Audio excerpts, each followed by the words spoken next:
सन्माननीय विचारमंचाच्या समोरील आपण सर्व सन्माननीय परिवर्तनाच्या लढ्यात ज्या ज्या महामानवांनी महानायिकांनी योगदान दिलं त्या सर्व महामानवांना महानायिकांना विनम्र अभिवादन करत या मंचावर उपस्थित राष्ट्रवादी काँग्रेसच्या राष्ट्रीय अध्यक्षा आयुष्यमती सुप्रियाताई सुळे, मंचावर उपस्थित या राज्याचे अत्यंत सन्माननीय गृहमंत्री, मी सन्माननीय शब्द आणि अत्यंत असं त्याला परत विशेषण जोडलंय, त्याला कारण आहे, कारण एका IQ आरोपावरून पुढे परमवीर सिंग म्हणाले की मी ऐकलं होतं म्हणून बोललो, माझ्याकडे काही पुरावा नाही. एका IQ आरोपावरून सुद्धा आपला सदसद विवेक जागा ठेवत तुम्ही चौकशी करा, मी पदावर असताना चौकशी झाली तर ती प्रभावित होऊ शकते असं म्हणत आपल्या पदाचा राजीनामा देणारे सन्माननीय राज्याचे माजी गृहमंत्री आयुष्यमान अनिल देशमुख सर, ते याहीसाठी सांगितलं पाहिजे एवढं सगळं, कारण एकीकडे IQ आरोप जरी झाले तरी सुद्धा आपण राजीनामा दिला पाहिजे असं वाटणारे देशमुख साहेब, दुसरीकडे मी देवेंद्र भाऊंना रोज व्हिडिओ अक्षरशः रतीब देते, पुराव्यावर पुरावे देते, रोज पुरावे देते, रोज व्हिडिओ देते, रोज सगळं काही देते, तरी पण बाबा काही खुर्ची सोडतच नाही. एकेकाचा नाद असतो. असो, मी त्याच्यावर पुन्हा येते. मंचावर उपस्थित आणि ज्यांचं आपण सगळ्यांनी आत्ता मार्गदर्शन ऐकलं ते विश्वजित भैया कदम, भारतीय हॉस्पिटल आणि या सगळ्यांच्या संदर्भाने आत्ता रोहित दादा बोललेच. या मंचावर उपस्थित राष्ट्रवादी काँग्रेसचे सगळे सन्माननीय पदाधिकारी, ज्यात आमच्या युवती सेनेच्या सक्षना सलगर आहेत, रविकांत वरपेजी, विकास लवांडे, संजय काळपांडे, सचिन हजारे, अक्षय शिंदे, सचिन कदम, देवदत्त निकम, खास लातूरहून या सभेला कव्हर करण्यासाठी उपस्थित राहिलेले ज्येष्ठ संपादक आयुष्यमान रामेश्वरजी बद्दर, शिवसेनेचे आमचे सर्व सन्माननीय पदाधिकारी, काँग्रेसचे पदाधिकारी, विविध विचार संघटनांचे मान्यवर पदाधिकारी आणि आपण सर्व भावांनो आणि बहिणींनो, मी फार वेळ आपला अजिबात घेणार नाही, कारण खूप वक्त्यांची भाषणं झाली आणि अजून 2 महत्त्वाची भाषणं इथं होणं अपेक्षित आहे आणि ती माझ्यापेक्षा जास्त महत्त्वाची आहेत. मी फक्त विकास कामाला शुभेच्छा द्यायच्या म्हणून या कार्यक्रमासाठी उपस्थित राहिले होते, पण त्यासोबतच मला एक गोष्ट वारंवार आठवत होती जेव्हा रोहित दादा बोलत होते. रोहित दादा इथं एक एक गोष्ट मांडत होते की मी माझ्या मतदारसंघात काय काय काम केलंय, माझ्या मतदारसंघात मी किती निधी आणला, मी काय केलं, कुठे कुठे पैसे खर्च केले, कसे खर्च केले, आणि ते सगळं ऐकताना मला माझ्या दुसऱ्या भाच्याचं आठवत होतं. म्हणजे मला माझ्या भाच्यांची आठवण फारच येते सतत. मी कुटुंबवत्सल जीव आहे.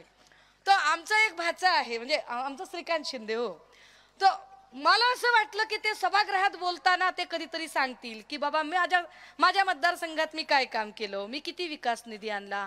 असलं काहीच न सांगता ते दना दना दना दना हनुमान चालीसा म्हणत होते. मग त्यांनी हनुमान चालीसा म्हटली आणि लोक कशी असतात बघा. म्हणजे इथे संपादक रामेश्वर बद्दर आहेत, मला ते म्हणाले अहो काय पाठांतर आहे म्हणले पोराचं. त्यानं म्हणली की अख्खी चालीसा म्हणली, त्यानं काय फरक पडतंय, फरक काय पडतो सांगा. म्हणजे मला हनुमान चालीसाही येते, मला कुराणच्या आयातही येतात, मला भगवान महावीरांनी सांगितलेलं तत्वज्ञानही माहिती आहे, मला बायबलच्या ओळीही माहीत आहेत, मला अथर्व शीर्षही म्हणता येतं, मला अगदी मत्स्यपुराण, कुर्मपुराण, कच्छ पुराण, वराह पुराण ही सगळी पुराणं माहिती आहेत, मला नवनाथ ग्रंथाचं सगळं निरूपण तेही चांगलं जमतं, मी तुकोबांची गाथाही वाचलेली आहे. पण हे सगळं एखाद्या आध्यात्मिक मठाचा प्रमुख होण्यासाठीची कॅरेक्टरिस्टिक असू शकते, है की नाही. म्हणजे मला जर कुठे शंकराचार्य व्हायचंय, एखादा आध्यात्मिक महाराज व्हायचंय, तर त्याच्यासाठी म्हणून आवश्यक असणारी जी पात्रता असते ती पात्रता म्हणून मला हे सगळं आध्यात्मिक ज्ञान असलं पाहिजे. पण जर आमदार व्हायचं असेल, खासदार व्हायचं असेल, तर मतदारसंघाचे प्रश्न माहिती असले पाहिजेत. अवघड असं झालंय महाराष्ट्राचं की मतदारसंघाचे प्रश्न मांडण्याच्या ऐवजी, मतदारसंघात विकास कामं काय केली हे सांगण्याच्या ऐवजी बरीचशी जी नॉइझी गँग आहे, प्रचंड नॉइझी आहेत लोक, हे असे म्हणजे काही व्हिडिओ स्पेशालिस्ट आहेत, त्यांचे HD व्हिडिओ आपण बघितले अनेकांचे, ते असे काही जे नॉइझी गँगवाले लोक आहेत ते सातत्याने मतदारसंघातल्या विकास कामांच्या ऐवजी इतर वेगळ्या गोष्टींवर बोलतात. मला खूप कौतुक वाटत होतं की रोहित दादा हे सगळं विकास कामं आकडेवारी सकट, किती मीटरचा रस्ता, किती कोटीचा रस्ता, कोणत्या भागातला रस्ता, कधी केला, हे सगळं ते मांडत होते.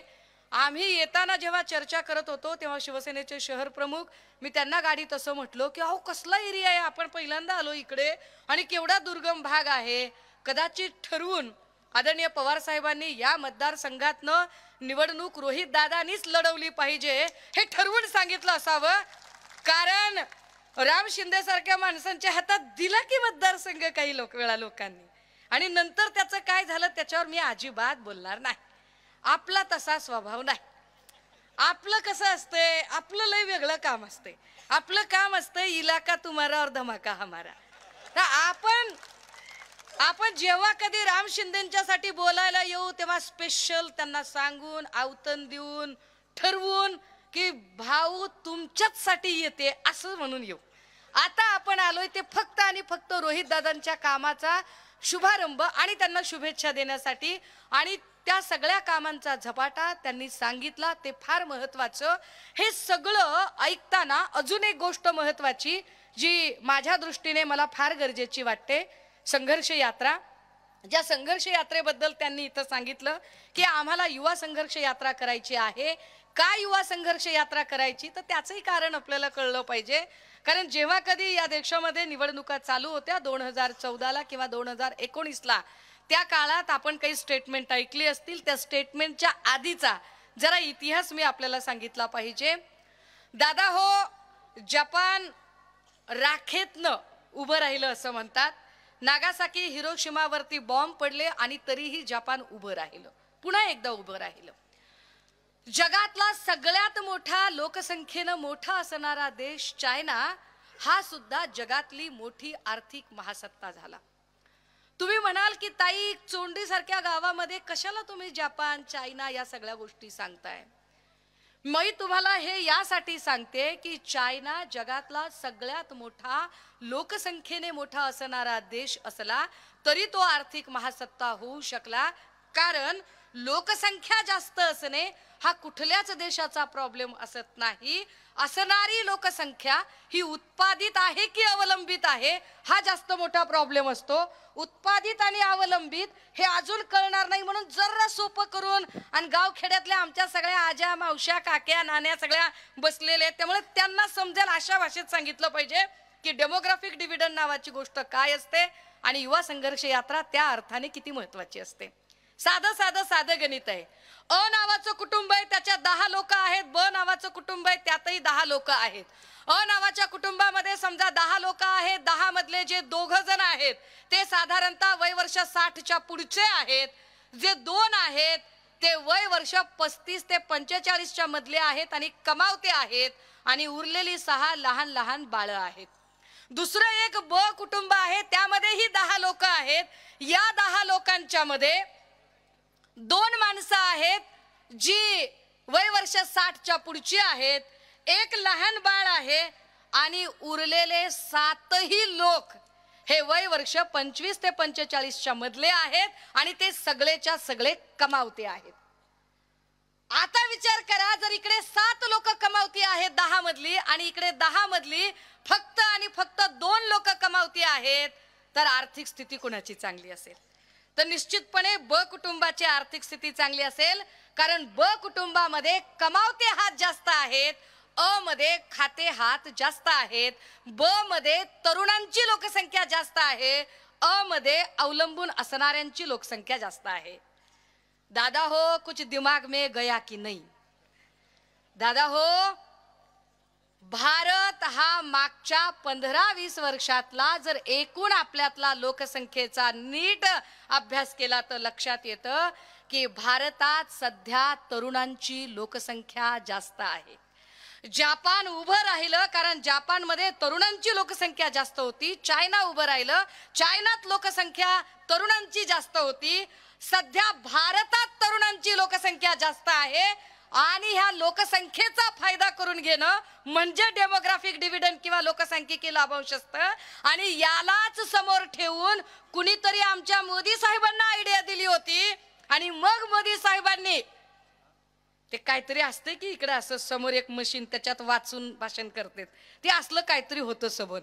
मग त्याच्यात बघून त्यांनी एक मोठा डायलॉग मारला आणि ते असं म्हणाले, भाई और बहनों, मैं आपको विश्वास दिलाता हूं, मैं आपको विश्वास दिलाना चाहता हूं कि हमारी पार्टी जब भी सत्ता में आएगी हम हर साल 2 करोड़ बेरोजगारों को रोजगार देंगे, हर साल 2 करोड़ बेरोजगारों को रोजगार देंगे. मिळाला कर दादा? माय बापाच्या इमानदारीनं एकाला तरी मिळाला का? आपलं म्हणजे आपल्याला काय काय देणं घेणं आहे का? माझं भाजपचं काय भांडण आहे का? त्यांचं माझं काय धुरा बंधाऱ्याचं भांडण नाही, त्यांना काय माझं गाय वासरू मारलं नाही, त्यांची माझी कसली कसली कसलीच दुश्मनी नाही. पण गेली 25 वर्ष ज्या शोषणमुक्त समाजाच्या साठी एका चळवळीमध्ये मी काम करते, त्या चळवळीतनं जेव्हा मी बघते हे सगळं भांडवली जग, तेव्हा असं लक्षात येतं की हे फक्त जुमलेबाजी करतात आणि युवकांना नोकऱ्या देत नाहीत, तरुणांना नोकऱ्या देत नाहीत. सगळ्यात जास्त तरुणांची संख्या सध्या भारतात महाराष्ट्रात आहे. एवढी मोठी संख्या असतानाही या पोरांना नोकऱ्या मिळत नाहीत. पण या पोरांना नोकऱ्या देण्याच्या ऐवजी यांना जात आणि धर्माच्या नावाखाली कंपार्टमेंट मध्ये विभाजित मात्र केलं जातं. वेगवेगळ्या जातीच्या नावाखाली एक भाजपा वेगळी होती जी आम्ही अटलजींच्या काळातली बघितली होती, जेव्हा त्यांनी मुंडे साहेबांनी एक माधव पॅटर्न आणला होता, माळी धनगर वंजारी, की सगळी माणसं एकत्र आली पाहिजेत. एक भाजपा आता देवेंद्र भाऊंच्या नेतृत्वाखालची आहे महाराष्ट्रातली, की देवेंद्रजींनी या सगळ्या जाती कशा विभक्त होतील आणि एकमेकांना कशी दगडी मारत सुटतील याच्यासाठी जणू प्रयत्न चालवले आहेत.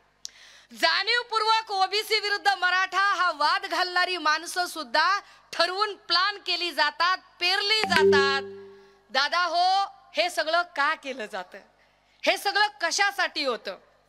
याचा जर कधी विचार केला तर लक्षात येईल, एकीकडे मराठा आरक्षणासाठी आम्ही कटिबद्ध आहोत असं छत्रपती शिवरायांच्या पुतळ्याजवळ जाऊन मुख्यमंत्र्यांनी अत्यंत डायलॉगबाजी करायची, तर दुसरीकडे देवेंद्रजींचाच पंटर असणाऱ्या गुणरत्न सदावर्तेंनी त्याच्या विरोधात याचिका दाखल करायची.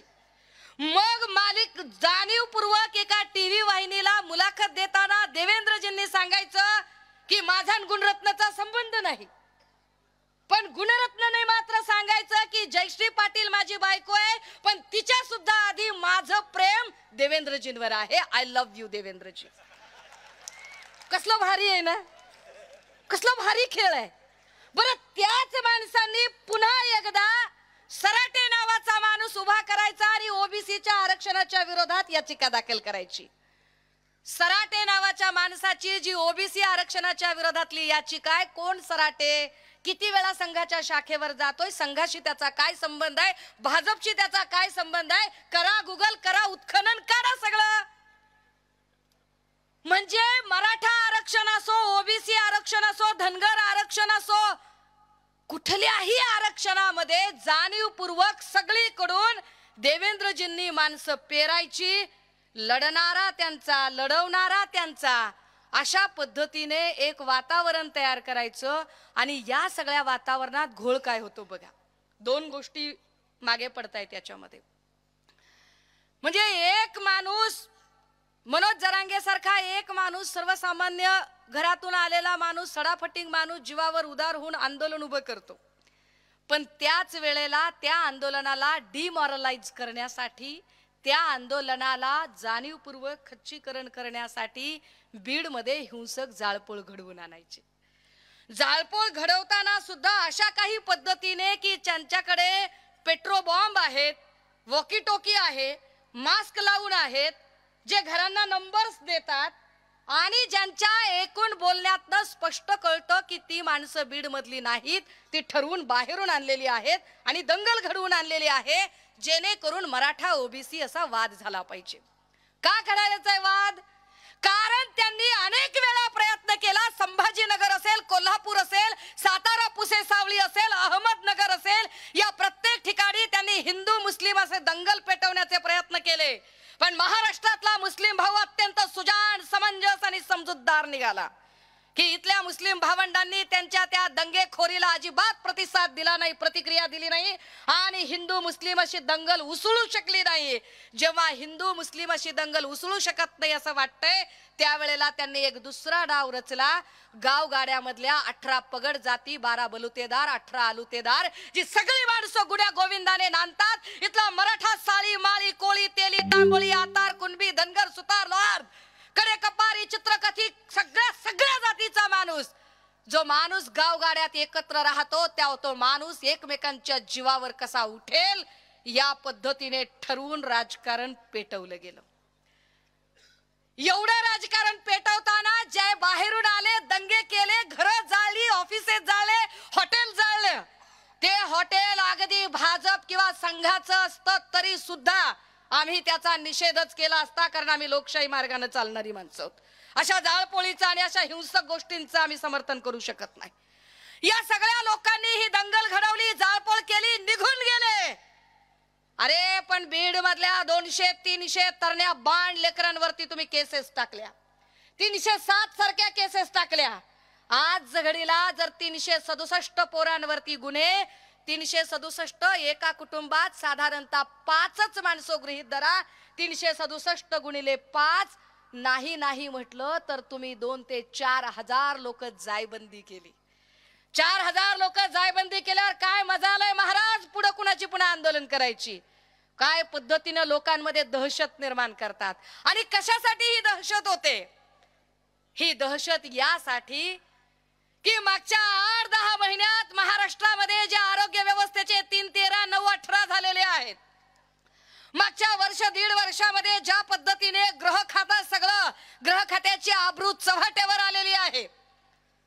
अरे काय पद्धतीने मुंबईत एक माय माऊली मारली जाते, तिचे तुकडे केले जातात, ते तुकडे कुकर मध्ये, फ्रीज मध्ये ठेवले जातात, कुकर मध्ये शिजवले जातात, मिक्सर मध्ये बारीक केले जातात आणि मग कुत्र्यांना खाऊ घातले जातात. आणि तरी गृहमंत्री म्हणतो की मीच सगळ्यात भारी, मीच सगळ्यात शाना.